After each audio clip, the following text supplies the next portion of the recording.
Sorry about there being two parts to the video. Sometimes my camera doesn't like to do videos over sort of 40 minutes long, so I've had to do it two parts. But so I think the only other appliances that I need to run you through are going to be the fridge and maybe any other little bits and pieces there might be.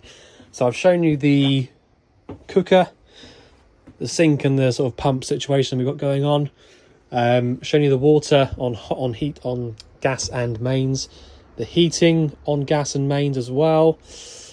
So yeah, so the fridge. So the fridge itself is very, very straightforward to use. So it's a Thetford 3-way fridge. So we've got the option on here. If I press this button just here, we've got the option of 3 different energies. So we've got gas, we've got mains, and we've got 12 volt. So the way that these fridges work, so if I just explain to you how they work first. So the gas and the mains hookup are the only 2 ways that this fridge will get cold from warm. Okay, so what I mean by that is you need to make sure that you pre-cool this fridge before you drive off, before you leave to wherever you're going to go to. You have to get it cold first, either on the gas or the mains. So the reason that you have the option of 12 volt here is that, or it's because you obviously can't have the gas turned on when you're driving. You also can't have the hookup cable plugged in when you're driving. So you have to have some sort of a way to keep the fridge cold as you're going along. So switch over to 12 volt just for when your engine's running and you're driving, and you won't get this fault code coming up. And then if I turn this back off again and on, we will then be able to select our desired energy. So at the moment I've got the gas turned on, and I've also got the mains hookup plugged in. So I've got the option of gas or mains. So I can choose this one or this one. Both of those are as good as each other. They will get the fridge cold within about sort of 3 or 4 hours. I've had this fridge on for, I don't know, maybe about an hour or an hour and a half perhaps, and this freezer compartment is getting really nice and cold.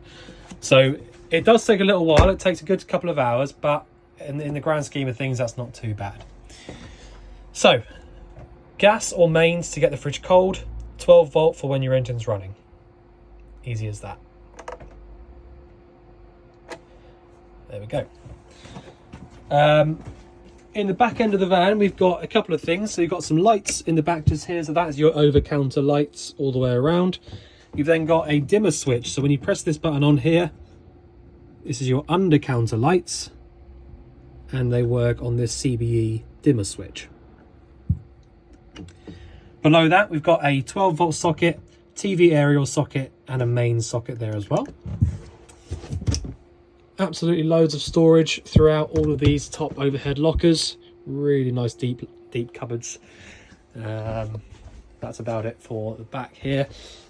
Bathroom is probably the last thing to show you. So in the bathroom itself, I very rarely run through anything apart from the toilet, because you've literally got hot and cold tap there, hot and cold tap there for the shower. Your light switch for the shower or the bathroom is just inside there. So you've got a light there and a light there above the sink there as well. And so the toilet is about the only thing that I need to show you. So it's unbelievably easy, but if you haven't used one of these before, I don't expect you to know how to use it. So you've got a blue button here on the top just here. So if you press this button now, your fresh water / flush fluid will pump around into the cassette, or into the actual toilet bowl.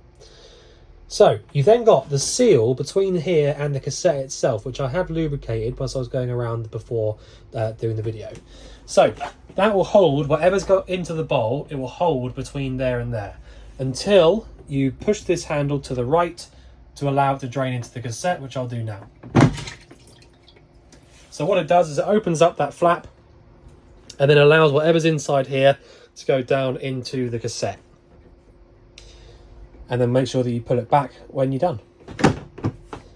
And that is honestly all there is to it. Unbelievably easy and straightforward. So Close that up. Your full-sized standalone table sits inside this little cupboard here. And you've got a separating screen just here from front to back. So I think I've covered everything now. I don't think there's anything else that I've missed out or anything that I can sort of see to explain.